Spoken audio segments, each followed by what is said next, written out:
This episode brought to you by Prize Picks. Run your game. Come check us out at Cleveland Gaming Classic September 19th through the 21st in Cleveland, Ohio. Hope to see you there.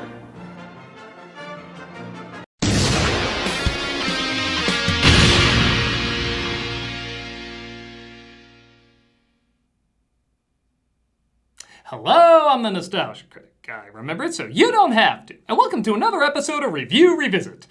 Did I do a title card for that? I can't remember. Anyway, I re-reviewed Pokemon the first movie because over 15 years ago, my style was very different and I had about 10 minutes to talk about it and I focused more on telling jokes than analyzing.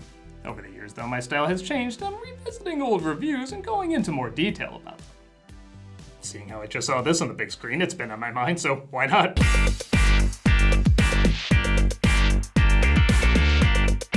Growing up, I was absolutely obsessed with Teenage Mutant Ninja Turtles. I was one of those kids that had every toy, saw every episode. If a product had a Ninja Turtle on it, it had to be mine. So, as you'd expect, I loved the hell out of this movie. Next to maybe Batman, this was the VHS I watched the most growing up. While no matter what, I will always love this film, I will admit, when I grew up, I had a difficult time figuring out if it was objectively good. I still loved it, nothing can take that away, but if somebody asked me if this was good for someone who never heard of Teenage Mutant Ninja Turtles, I don't think I could say yes. There's a lot of things that are very impressive, but there's a lot of things that are very awkward and don't make a whole lot of sense. I think Roger Ebert put it best, saying while he didn't like the movie, it's probably the best possible Teenage Mutant Ninja Turtles movie. In 1990, I think that's very fair. So now, 35 years after it came out, I wanted to go back and, yes, relive the good old days of Turtlemania, but see once and for all if I consider this objectively good or a nostalgic guilty pleasure. So let's concentrate hard to see rats in a campfire. Yeah, that's a side thing in this. Let's take a look at the original Teenage Mutant Ninja Turtles. We open in New York City, and note to self, exposition is a lot easier when one of your leads is a reporter.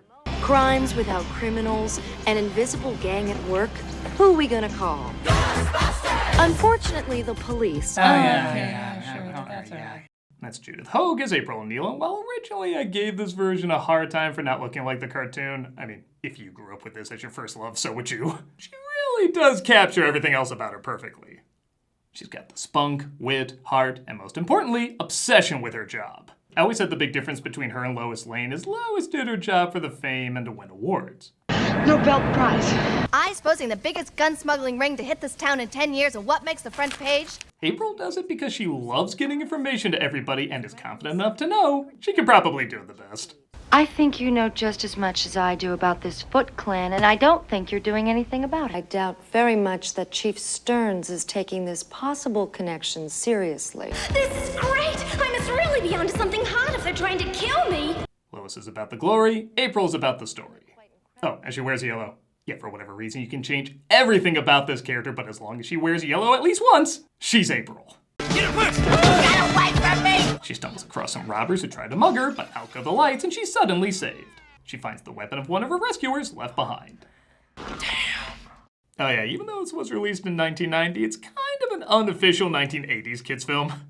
Okay, it's not Return to Oz or Secret of NIMH or anything, but it's shot more like Death Wish than a Saturday morning cartoon show and doesn't mind teaching you at least one new vocabulary word. Damn.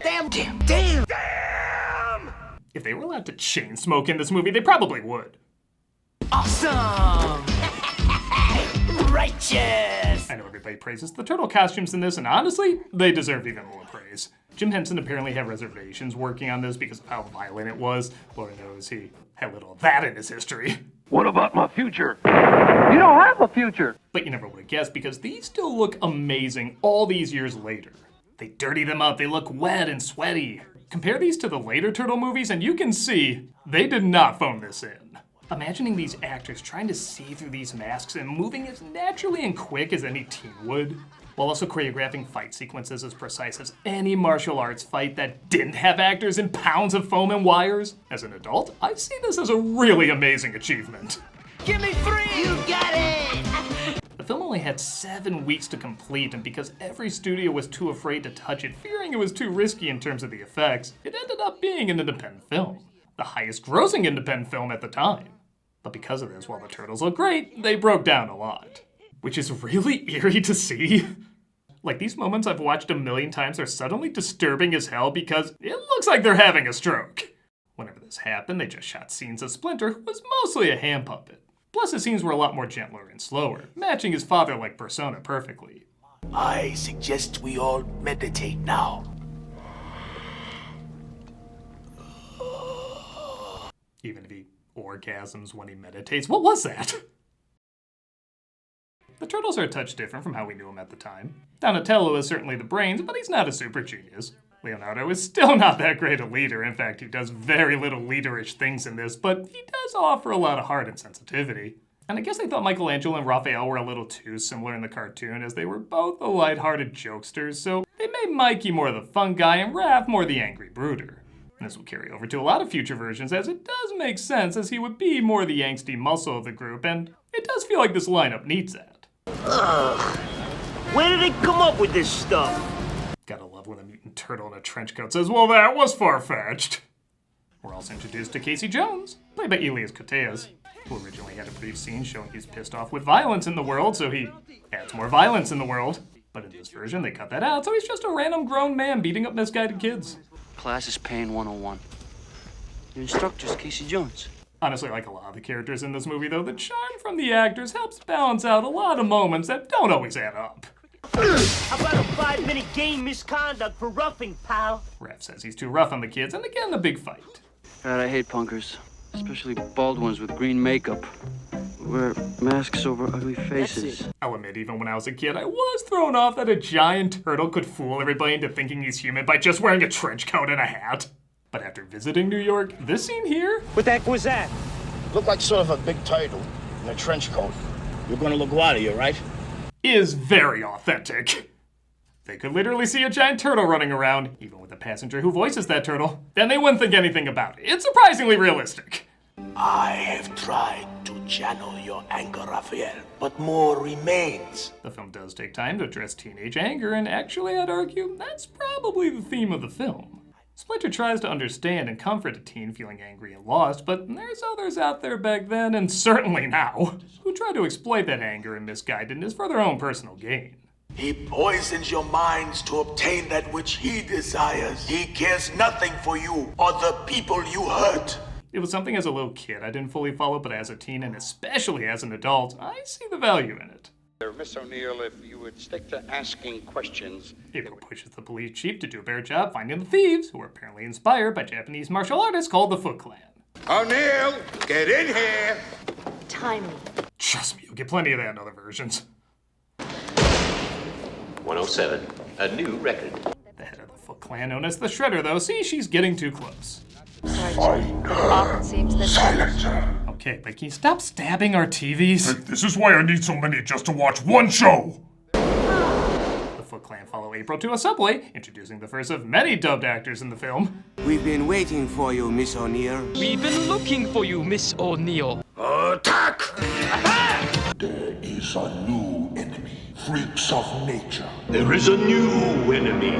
Freaks of nature. I didn't say that. But Raph tries to get his sight back and sees she's in trouble, so he rushes in to save the day. She got jumped in the subway. I had to bring her here. Can we keep her? Still less creepy than when Casper did it. April wakes up and gradually accepts her new surroundings. Oh God, I signed on for another Halloween Town movie! And they explain where they came from through, I think, the same camera I used to shoot my first review of this. The little ones were crawling into a strange ooze. Pizza! Pizza! Radical! Radical! Radical!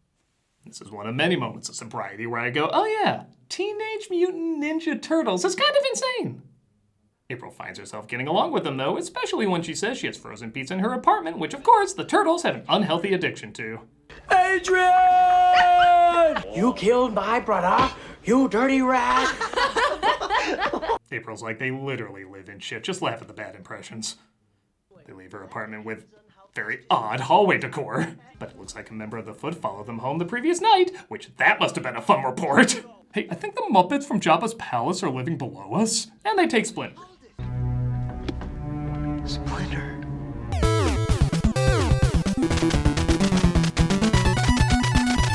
They spend the night at April's as the following morning her boss, Charles, tells her to lay off the story as his son, Danny, was arrested for stealing and the police chief is using him as a bargaining chip. It's my story, no way. I just had a rough night. Well, let somebody else help you cover City Hall. Charles. Okay, one of the side effects of licking toads is you literally see toads. Charles has difficulty being a single father, single fathers being something you didn't usually see that much in kids' films back then. As Danny runs away to his hideout, basically the 1980s version of Pleasure Island. Which if kids turned into donkeys in this, it would bizarrely kind of match.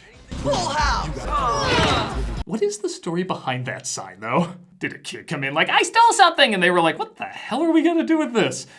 Just throw it up next to the stop sign he brought in last week. Will be a mix between evil TGI Fridays and Pugsley's Room. The kids are introduced to the Shredder, who looks appropriately intimidating, though sometimes the voice can be a little too manipulated. Like I'm talking to someone who kidnapped my child. You are here because the outside world rejects you. If you want to see Billy again, send $1 million or 5 crates of Archie comics. This one in particular if you have it. I want you all to become full members of the Foot. Yeah, I never really got what his endgame was either. Like, the cartoon was silly, but his goal was clear. I want to conquer Earth! In this, corrupt kids, steal shit, produce more metal GVS masks. I never followed it.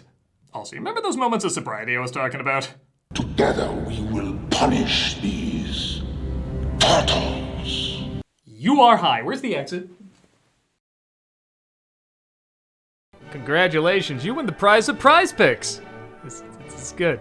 Because you see, this episode is brought to you by Prize Picks, and you know, perfect stranger who I just feel an immediate connection to because you're letting this ad play and not skipping it like a coward. You and I make decisions every day, but on Prize Picks, being right can get you paid. So don't miss any of the excitement this season on Prize Picks. That's a callback. I don't know why they have me say that like 3 times. Prize Picks, there's a 4th one for you. Prize Picks 5 is where it's good to be right. Like I won the hot dog eating contest last year with overs on both contestants. No, I didn't compete in the hot dog eating contest. You must be dumb. But if you didn't think that, you can be my friend.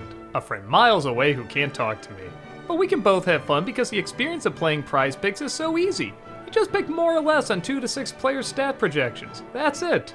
And seeing how there's a lot of good players this season, like Caleb Williams and Josh Allen and Lamar Jackson, you can make all sorts of great predictions, like I'm still taking under 23.5 touchdowns on Aaron Rodgers, and over 22.5 with Caleb Williams. But hey you, did you know Prize Picks also offers injury reboots? If one of your players leaves the game in the first half and doesn't return, Prize Picks won't count it as a loss.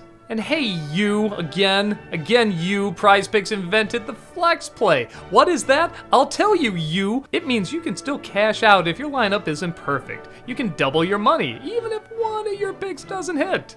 Are you convinced yet? I kinda care. Well, if you are, do this, and if you're not, still do this. Download the app today and use the code, Nostalgia, to get $50 in lineups after you play your first $5 lineup. That's code Nostalgia to get $50 in lineups after you play your first $5 lineup. Prize Picks. It's good to be right. And now socks. Don't overthink it.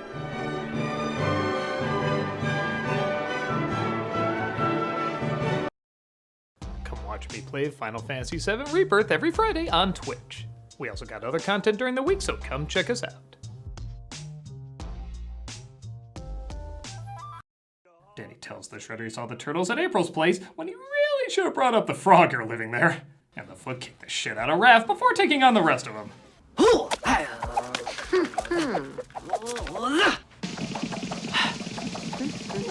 I don't care how often used in the advertising, that is the dumbest thing I've ever seen. If you look close, you can tell they use different masks for when they fight with fewer wires inside, hence why they usually keep the same expression during an action sequence. Again, though, the fact that they can do any of this in these costumes is mind-blowing to me. The sweat that fell out of those turtle heads must have been like dumping water out of a mop bucket. California roll! I'll admit the jokes can be a little hit and miss, but I legit love this line. These guys aren't lumberjacks! No joke! The only thing safe in the woods would be the trees! What a little bitch. Casey joins the fight as well, and they fall into April's antique store downstairs, which catches fire. April, it's Charles. You're fired, April. Speaking of which, Charles fires April for continuing to cover the story about the Foot. Yeah, I think she already regrets that. Hey, didn't they use this place in the Grapes of Wrath? I haven't been up here in years. Good lord, a New York apartment? An antique shop? And a farmhouse she doesn't use? The economy in the 90s wasn't that good. Hell, even the sewers look like a pretty decent place to live. Our nearest neighbor's about 4 miles away. Well, hey, you just saved yourself an 8-mile round tripper. You were fired. Casey delivers the news that April has been fired in not exactly the most sensitive way. Thank you. No, thank you! You're welcome! You're welcome! It's kind of like moonlighting, isn't it? Grapes of Wrath and moonlighting? They really knew what 1990 kids were into, huh? I really like these scenes of them trying to recover from everything that's happened. I always kind of wondered if Avengers 2 borrowed from this. With that said, there are some moments that are unintentionally hilarious. Like, I never laughed at where they put unconscious Raphael until this viewing. Did they just toss him in there while they're unloading their luggage? Where are the beds in this place? Look, I know a turtle can be comfortable in a tub of water, but somehow I don't think the measurements check out. Hey. What? Raph, you're awake. Raph does end up getting better as he makes amends with Leo, who he had a fight with earlier. It's a Kodak moment. We see turtles have the same second mouth that Xenomorph has, and we get the classic couple hating each other until out of nowhere they like each other. I wouldn't ask for your help if you were the last thing on the face of this planet. And I do mean out of nowhere. Like, most rom-coms have the couple finding something to connect on, but here they literally go from fighting all the time to this random massage scene. But to his credit, it is pretty steamy.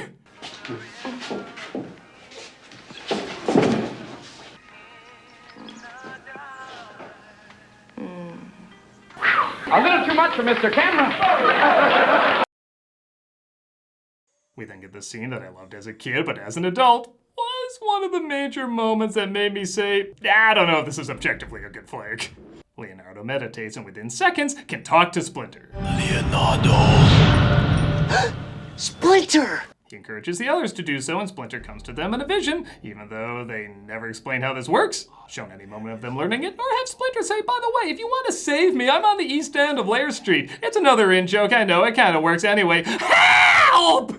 But okay, last week I was talking about emotional storytelling with Snow White, where the logic doesn't matter, it's more about what your emotions want to see, and kids are much better at giving into that. While this film is certainly not on the same level as that, I think it does dabble in it, and to some extent, it does kind of work.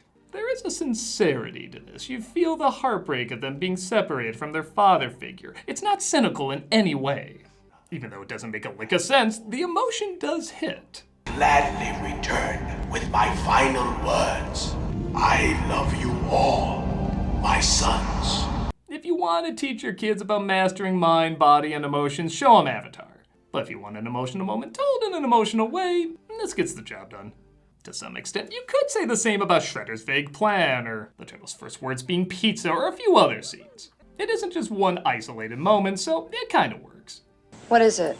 It's time to go back. The turtles go back home and they find that Danny has been hiding out there since they were out. Yet kind of weird they didn't order any Foot Clan to stay there after they took Splinter. Casey doesn't like his new surroundings though. You're a claustrophobic. You have a fist in the mouth? I've never even looked at another guy before. I love watching this movie with people who haven't seen it in years being like, oh, didn't get that when I was younger.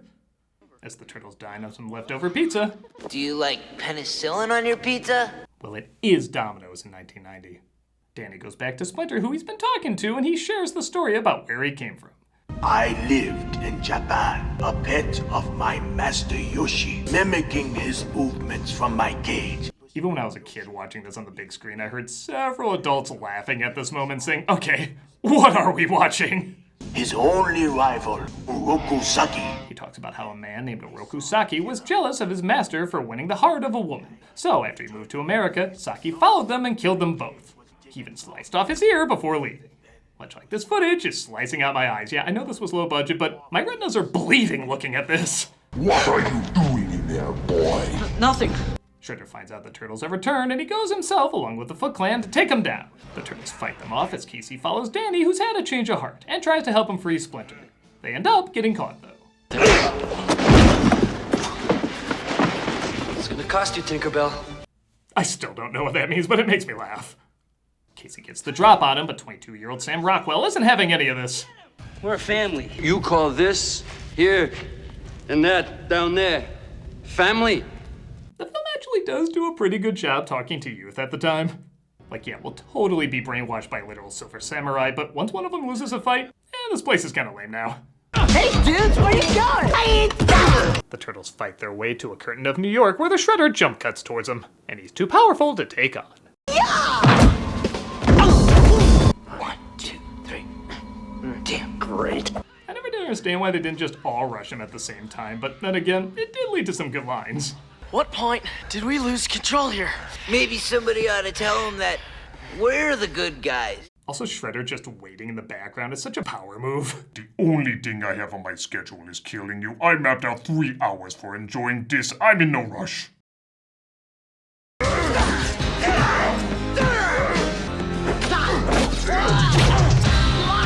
We really should invest in guns.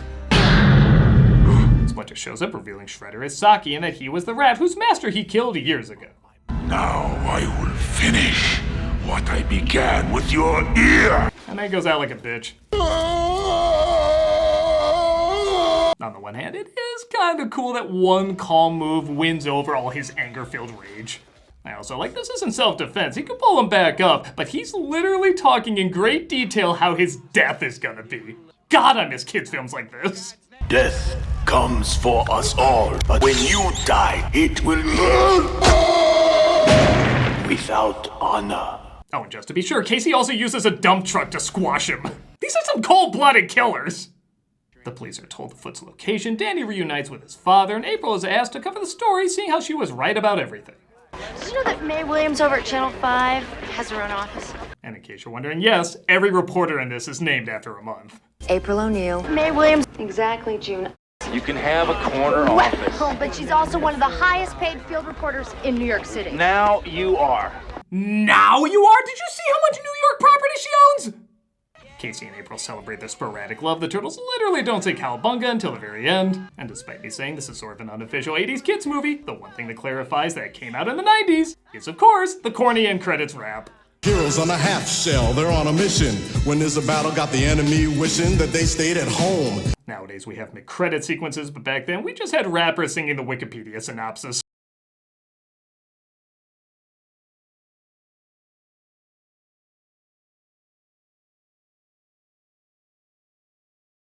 Poetry. So that was Teenage Mutant Ninja Turtles, and I'll just say it, I have grown to like it more objectively. It's a live-action kids adaptation when doing animated adaptations was more common. The movie had to fight to exist because everyone saw it as too difficult and risky, and now every IP is made into a movie because CG made it so easy. And because the fact that Ninja Turtles has been around for so long, it does acquit it of most of its problems. I always had an issue if you never heard of Ninja Turtles. A lot of things in this wouldn't make sense, but it's like James Gunn's Superman. It's been around long enough you don't even need to tell the backstory. Everybody just knows it. And it really does capture all the different versions of Ninja Turtles up to that point, while still managing to have its own unique spin. It also represents what people liked about the franchise back then and will continue to like about them in the future, even with so many different styles and variations. I thought I remember a lot more of them quoting catchphrases and dated lingo, but I think that's more in the sequels. For any moment where the film falls short, it's constantly saved by the charm of the actors, the ambition of the effects, the passion of its style, and its determination to survive beyond the odds being totally against it. Something about this idea does carry on through the generations, and as the first film to capture for that generation what it meant to be a Turtles fan, in many ways it also delivers what it means to be a Turtle fan for future and current generations. I'm not a nostalgia critic, I remember, so you don't have to.